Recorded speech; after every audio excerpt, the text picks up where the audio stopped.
One's a fire type and the other's blind. It's Arcanine and Arcanine, fuzzy orange friends till the end of time. It's Arcanine and Arcanine, cruising the Pokemon path since 1999. It's Arcanine and Arcanine, get ready for another episode of Pokemon Timeline.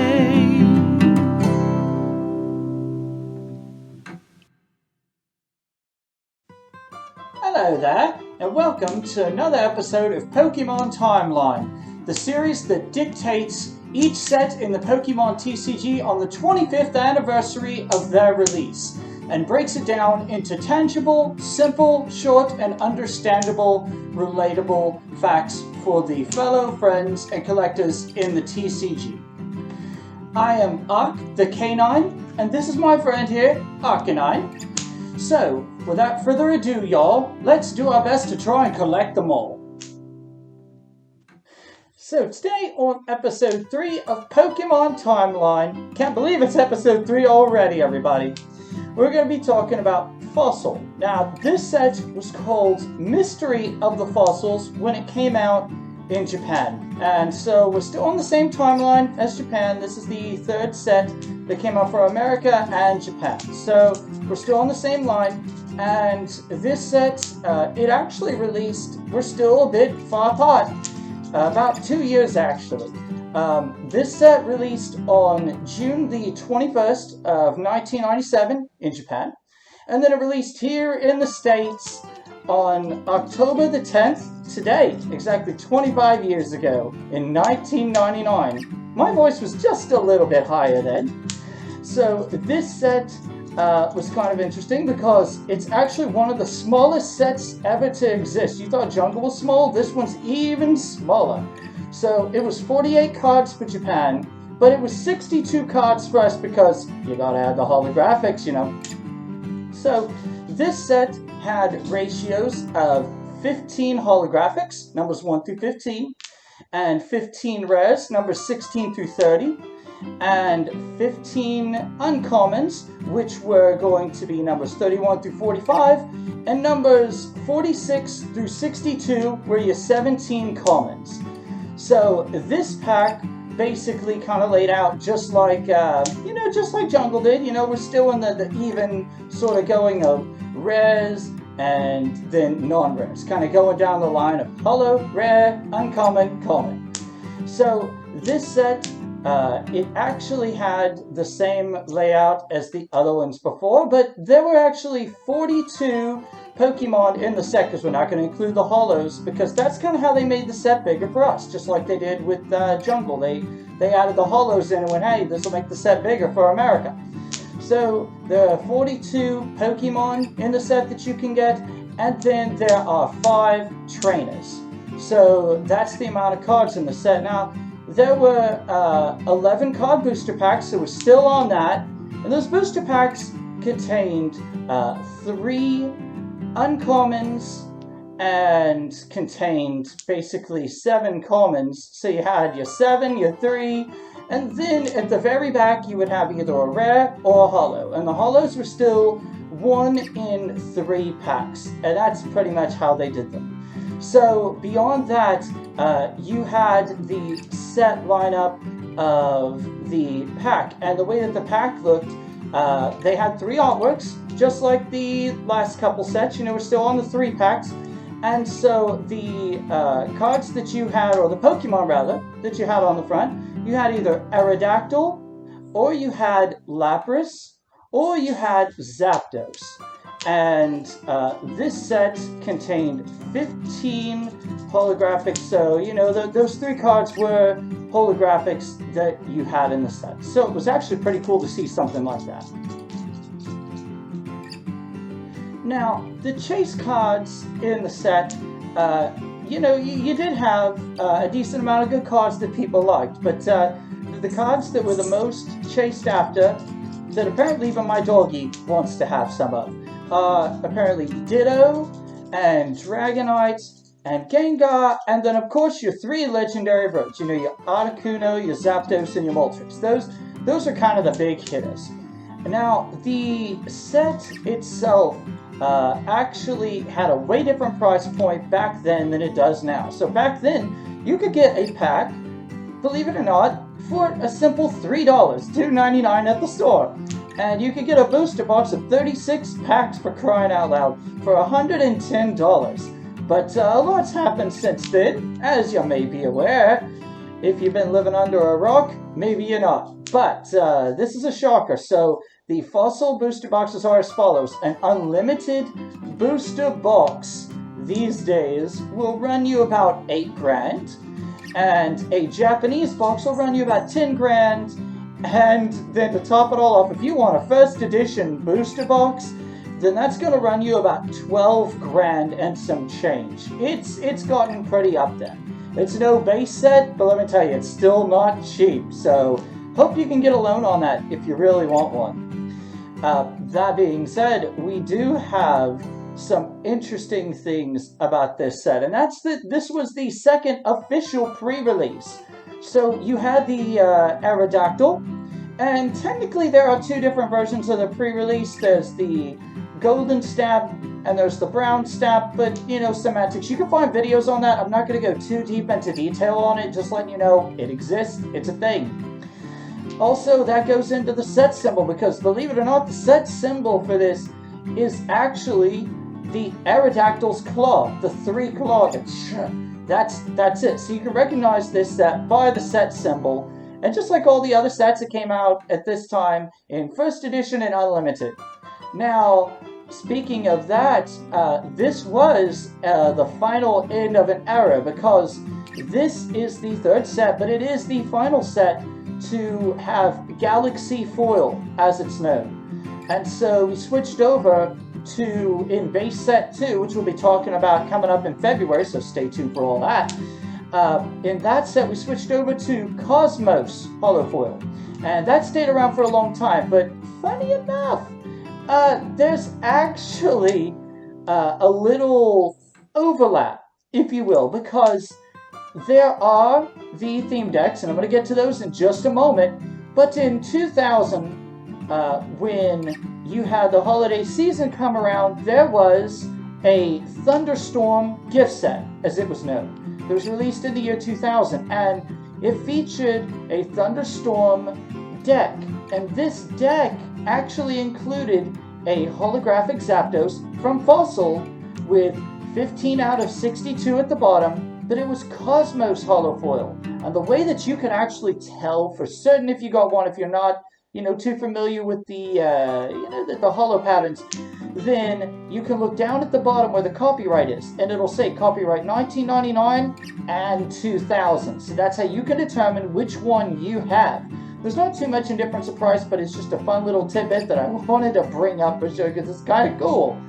But there are 2 theme decks proper that were released with this. There was Bodyguard, which was a grass and fighting deck, and it included a Holo Muck.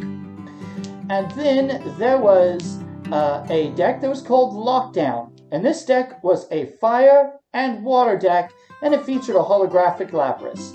So with all of that being said, now we're going to get on to the part that you've come to expect, and we're going to show off the cards, because I do have the cards in the set, and that's what I love to do. So Arcanine and I are going to get out of here. I mean, it is October. We need to start carving pumpkins. We do kind of have that sort of look to us, don't we? It is the spooky season. We're orange. We're fire boys. But that being said, thank you so much. I'm going to get out of here, and I'm going to go get the cards, and we're going to show them off for you. So, here we have the first card of 15, and this is not the pre-release version. We'll get to that at the very end. But this is Aerodactyl. This is the Pokemon that has the symbol on it. That's kind of where the symbol comes from, as we talked about, the fossil symbol. You can see that, that's its claw. And this is just a really cool card and really nice holographics. So we'll move on to the second one here in the sets. This is Articuno. This is one of my personal favorites. It's definitely my favorite of the legendary birds, just because it's blue, and I don't have a problem. I just really like blue. But yeah, it's definitely just the ice water bird, whatever you want to call it, but I absolutely love it, and it's just a really cool card for sure. So moving on, we have the third card here, which, as I pointed out earlier, is also one of the chase cards. This is the Ditto. And the Ditto was always really cool to me as a kid just because it's like, hey, this could technically be any Pokemon you want. I know that that's not always how that works in the card game, but I mean, hey, it's pretty cool. And so then moving on, we have Dragonite. Now, this card really was a cool card. I remember pulling this back in the day, and I remember just being really happy that I got it. So yeah, definitely one of my favorite Dragon Pokemon, and just really cool artwork. I really like them. So number 5 here is the Gengar. So what's cool about this is that you actually have both, and we'll get to the next one in just a second, but you have both as holographics in this set, and I definitely like the kind of ghost Pokemon.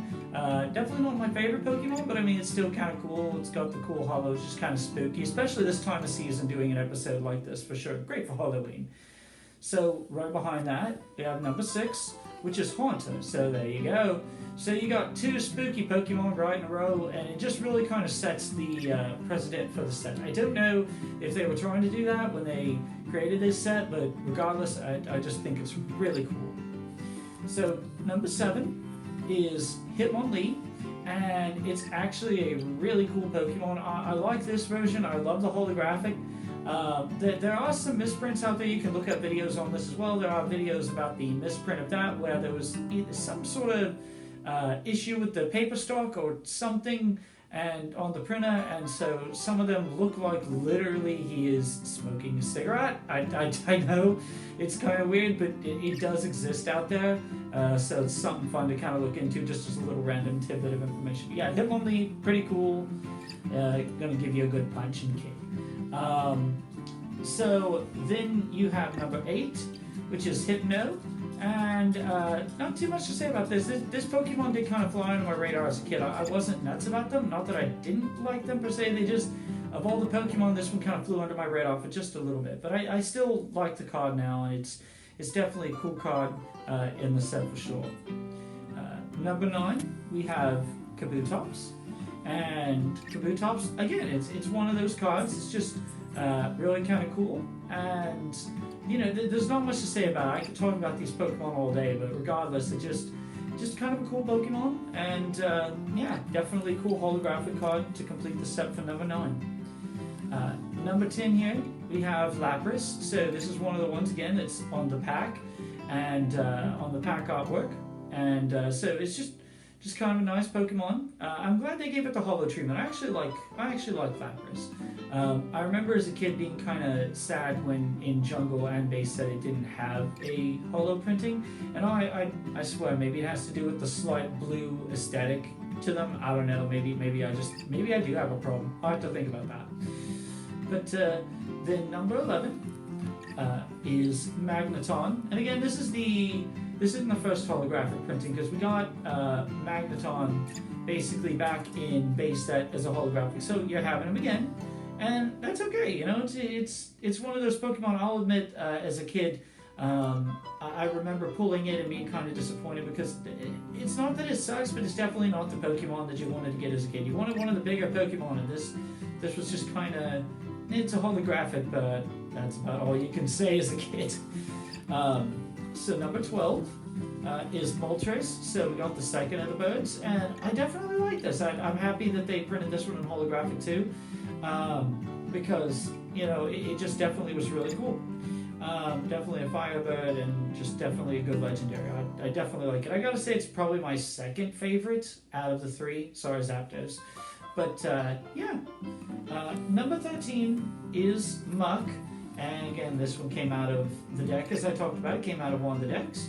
And so it's just kind of cool to have this card. Again, definitely not one of the most expensive. I do kind of like the artwork behind it, just the kind of the sky or whatever you want to call it that's behind it. That just kind of has that eerie feeling. I kind of like that. He just kind of looks like, I don't know, it just kind of looks like he just woke up or something. He's not necessarily as creepy as I've seen him in other poses, but yeah, it's just kind of an interesting artwork, and it's one of the easiest holos to get.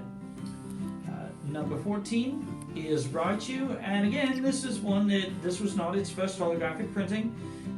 So again, if you got this as a kid, you may be a little disappointed because you're like, oh, I got this from the base set. I don't know, I don't want, but it's okay. It's Raichu, it's the evolved form of Pikachu. Of course, they're going to put it out there because Pikachu is basically the unofficial mascot of Pokemon. So of course, it's going to be there. So yeah, you got to love some Raichu regardless. Number 15 here is the last one in the main set, and this is Zapdos.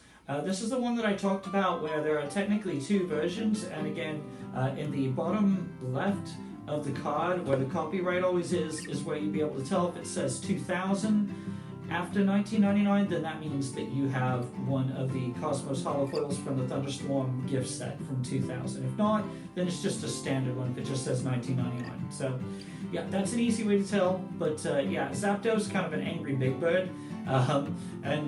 So yeah, it's definitely cool though, definitely for sure. So the final card here is that is Aerodactyl, and it is the pre-release. You see the pre-release stamp there, and yeah, so this basically came out when you had the pre-release at the Pokemon events back in 1999 when they were releasing Fossil, and you would go there and you would participate, buy some packs, and you would get a free Aerodactyl with the pre-release stamp. So yeah, that's all the cards, and I hope that you enjoyed this little segment. I just like showing off my collection as we talk about the 25th anniversary of each set, and I really hope you enjoyed it.